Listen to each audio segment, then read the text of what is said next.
Welcome to English language, vocabulary, grammar and usage. In this video, we are going to discuss the difference between munching chips and munching on chips. The final difference due to extra preposition on, munching chips. And when you put an extra preposition, munching on chips, how does the meaning change? Now, chips is used only as an example. It could be nuts, it could be chocolate, it could be anything. But the main difference we are going to discuss is munching something and munching on something. Not always chips, it could be anything. It could be wafers, it could be nuts, it could be chocolate, it could be candies. But the difference due to on, munching something versus munching on something. So how does the extra preposition on change the meaning, change the finer difference, the finer nuance? So chips we are taking as an example, although it could be anything. So munching and munching on, the finer difference. So first we take munching chips. Again, we emphasize that chips is used as an example. It could be chips, it could be nuts, it could be candies, it could be wafers, it could be chocolate, munching something. Let us say chips. The main stress and focus is on those chips. Your main attention is on chips. You are enjoying the chips. That's the main activity, to enjoy the chips. You prefer a certain brand, a certain flavor, a specific flavor, because your total focus is chips and to enjoy the taste of the chips. Chips, 100% focus on chips. You wanted to eat chips, and your purpose at this point of time is to enjoy the chips fully.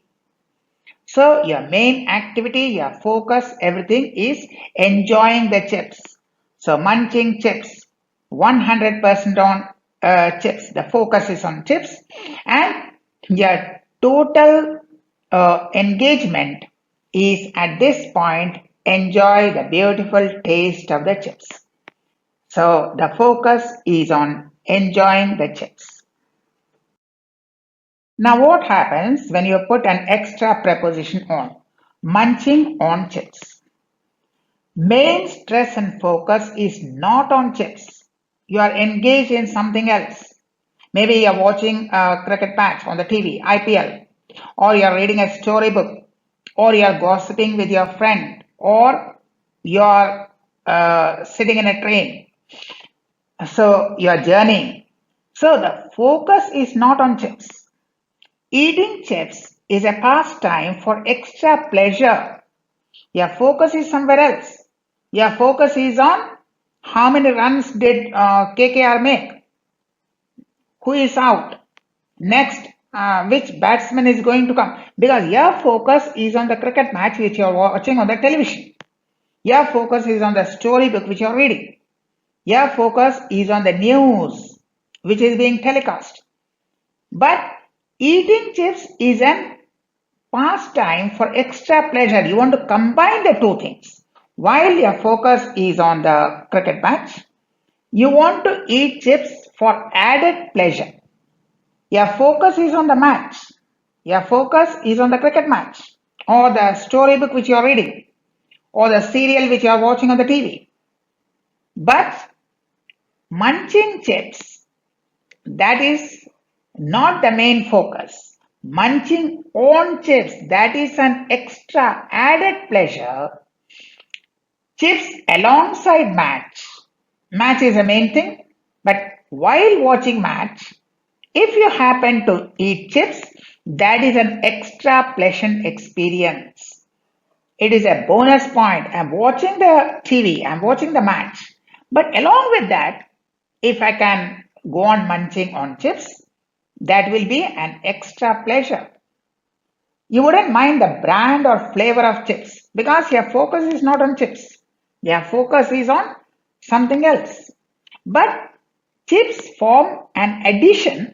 So no matter what the brand, what the flavor, it's not so important. Anything to munch on while you're watching the match on the TV.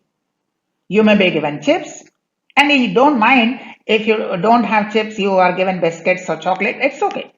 So long as I'm munching on something, because my attention is going to be on the cricket match on the television or the storybook which I'm reading. So munching on chips is a secondary activity.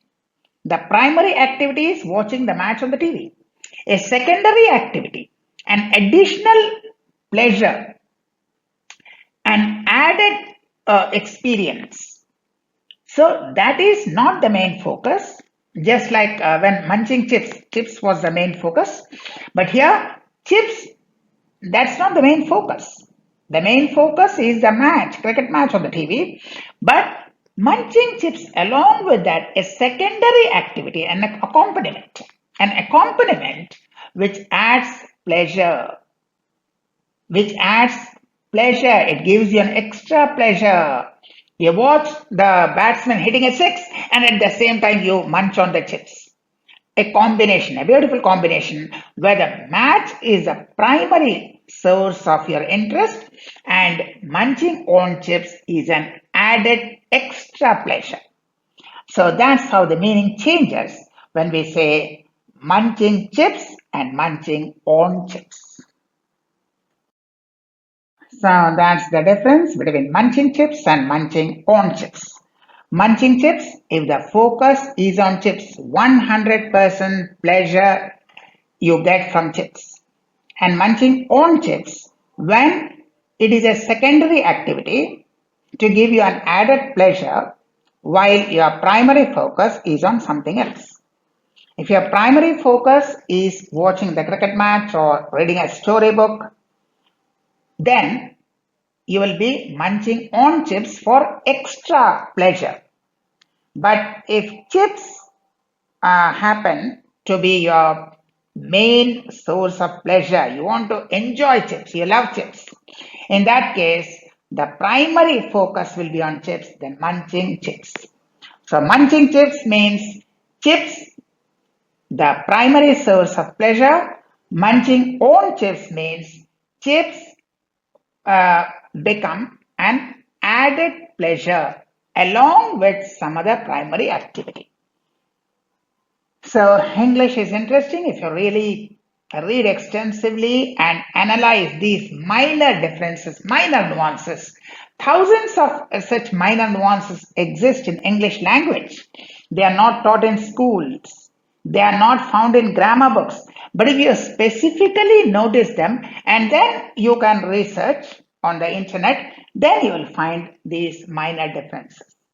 You won't find them directly in any English book. But if you happen to notice somewhere that someone is munching chips and in some other context it is written munching on chips, and then you go and research, you consult other books, you consult internet, then you will find these minor differences and nuances. Then that's actually how English you enjoy. If you want to enjoy English, it's these activities that will make you enjoy English. So we shall come back with more such activity. Till then, thank you and goodbye.